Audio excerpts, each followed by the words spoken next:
Now, to be honest, I really thought our 10 private swimming lessons were going to be enough to make us feel completely confident in the water. But the reality is that true mastery is taking a little bit longer than we expected. And I must admit that fear is one of the things that's holding us back. Now, in case you're new to the channel, we're Kendra and David Lucas of Lucas World Travel, and we took these 10 private swimming lessons so that we could more comfortably swim and snorkel and see all the beautiful marine life around the world as we traveled.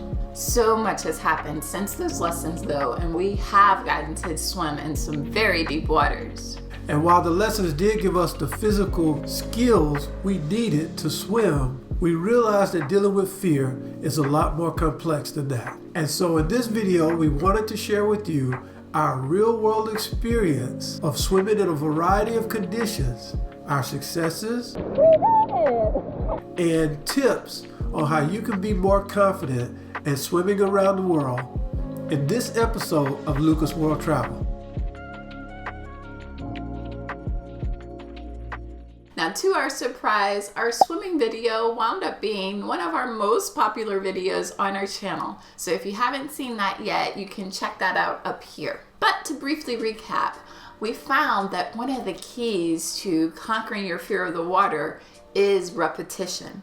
For example, our coach had us jump into the deep end a couple of times just to get used to it. What helped me the most was I jumped into the deep end 3 times supervised. And then after the lesson, I jumped in again 3 times unsupervised, really proving to myself that yes, I can jump into the deep end. Yes, I'm always gonna pop back up to the surface.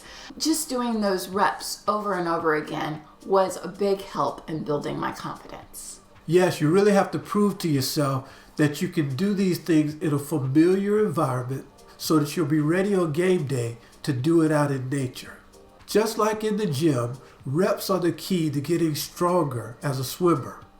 So you want to set simple goals like swimming 1 lap, and then 2 laps, and then 3 laps, until you're able to swim as many as you want. Another thing we realize is that just because you practice and take lessons doesn't mean that your fear is going to go away completely. Getting nervous is actually pretty normal.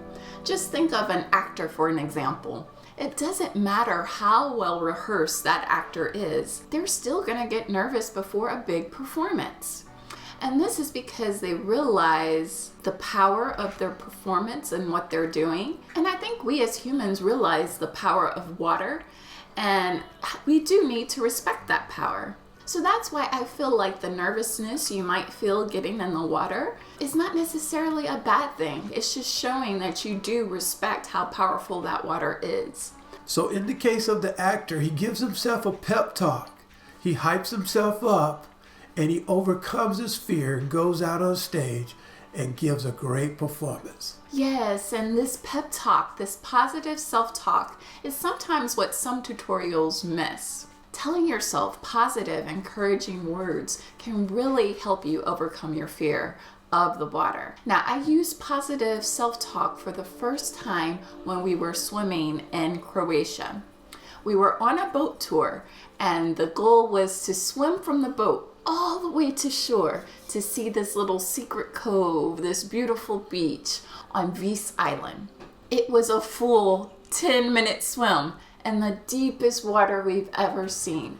And halfway to the shore, I started to panic. My heart was racing, and I was telling myself all these negative thoughts like, what if you drown in the middle of Croatia? How terrible would that be?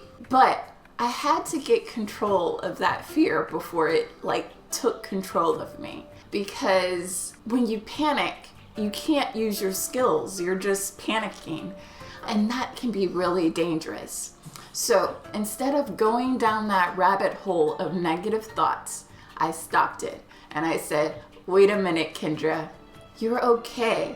You're already halfway there. There's people around you. You're safe. You can do this. You got this. And I kept talking to myself that way the whole way until I got to the shore. So my panic was going to hold me back, but I was physically always able to do it. So in that moment, I was my own coach, cheering myself on, and it was the hardest thing I ever done mentally. It was quite easy physically because at least for me, I can do the breaststroke all day. It doesn't tire me out and I can breathe fine. But it was more of a mental challenge than it was a physical challenge. So I really do encourage yourself. Give yourself positive words while you're swimming, and it can really help take your swimming to the next level. Another strategy is that when you feel those negative feelings coming, that panic coming, heart racing, just go ahead and float there in the water. So it's easy for me to take some deep breaths and say those encouraging words like, I'm okay, I'm floating here, I'm breathing fine, I'm not tired, I'm swimming well, I can do this, I am strong.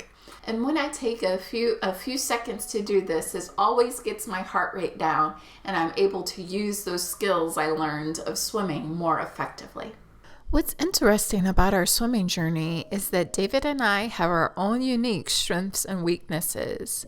I might be a bit more confident swimming long distances, but I definitely can't dive into the water like he can. The name of this place is The Hole. Well, guess what? In Florida, where I'm from, we have a place called The Hole, which is near where I lived, and the water looks just like this. And so the spring water would come up out of the ground in Florida, in the place where I grew up. And this is what we did. So there's a rope swing here called the Tarzan swing. And David's no stranger to jumping off of a rope swing. However, it still looks too scary for me. I think I'm going to pass.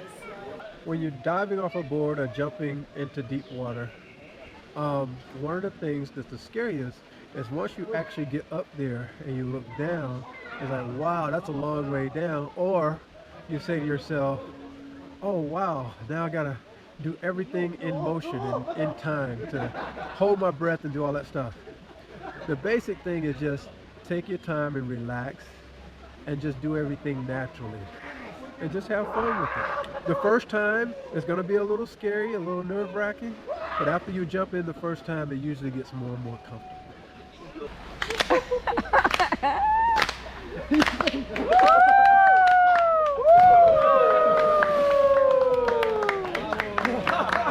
Well done. So jumping off the platform or swinging off the platform is not difficult for me. That part is easy for me. That part is fun for me. For me, the hard part is swimming for a long, long time because I get tired. I have to swim almost twice as hard to stay afloat, and I work twice as hard as Kendra does to swim because my body doesn't do what hers does. So for me to be in the water for a long time, that's more difficult for me. But something like this, jumping in and getting out, that's easy for me. It took me a bit longer to be able to swim long distances without a vest, but I decided to give it a try on Galapagos Islands. We were at Las Criadas, a grotto that's 60 meters long and 10 meters deep. To be honest, I was struggling to get across because of fear. I turned back once, but the second time I went all the way across. It wasn't bad. It was pretty smooth. I felt lonely. It was all by myself. So I was, when I came the first time, I came about past halfway, and I turned around and went back.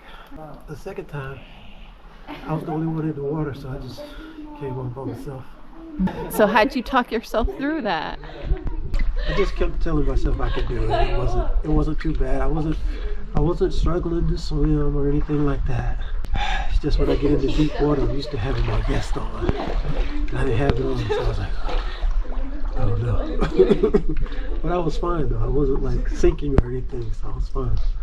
Although fear slows us down from time to time, we are persistently pushing our limits with each new activity that we try.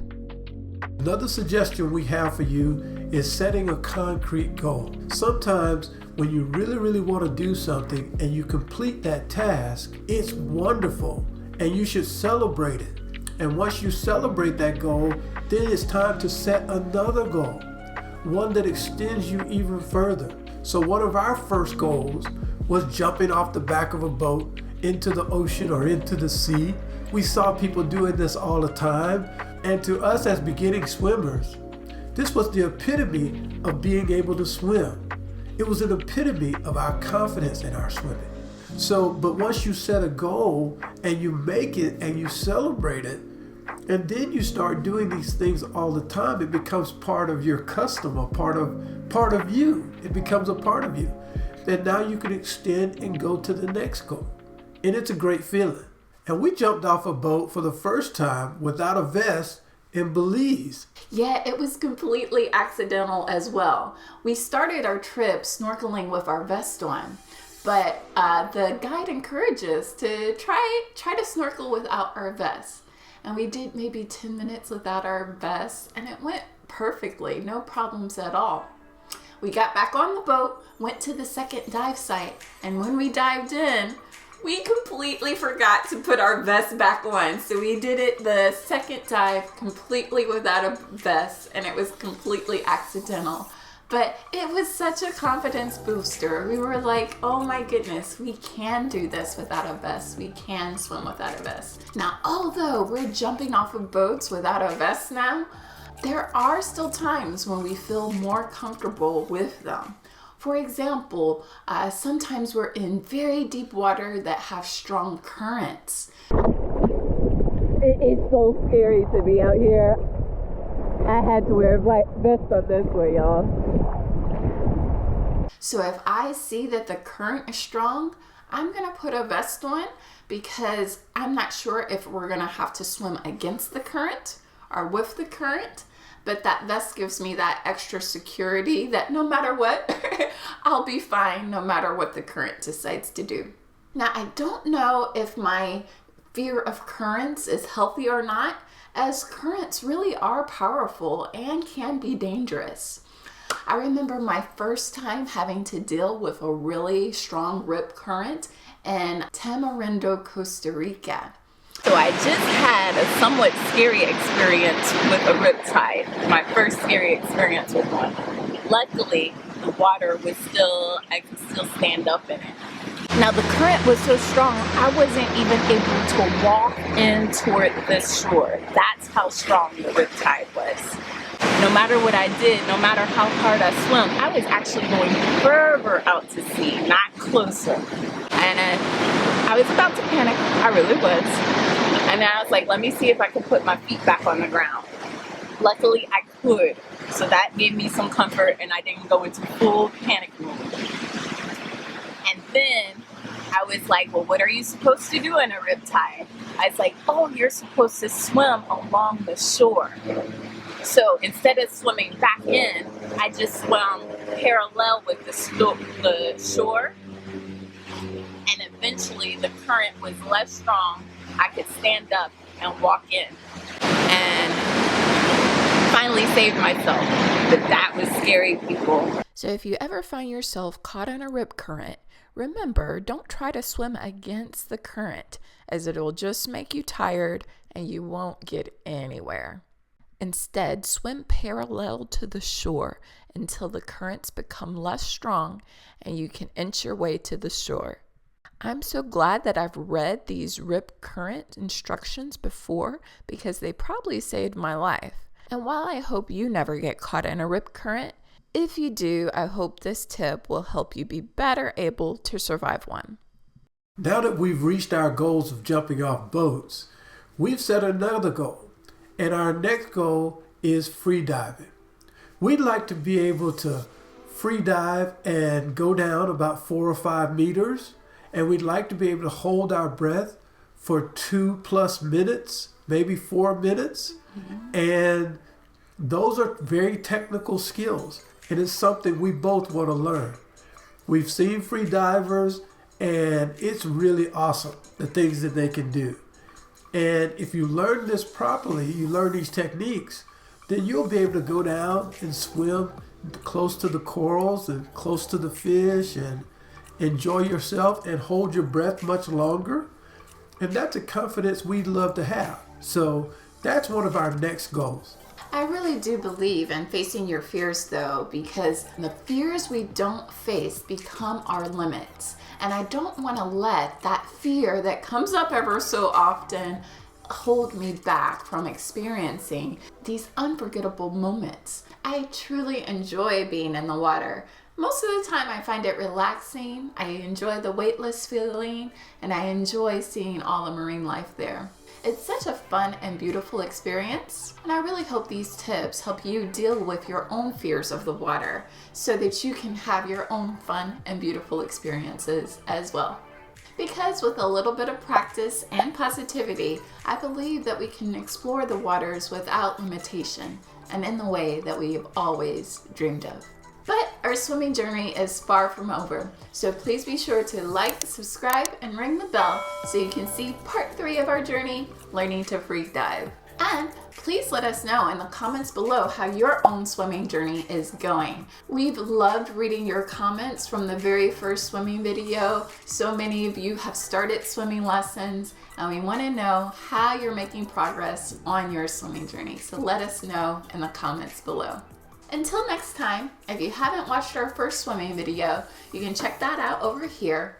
Or if you want to see our favorite swimming experience in the Galapagos Islands, you can check that out at the bottom there.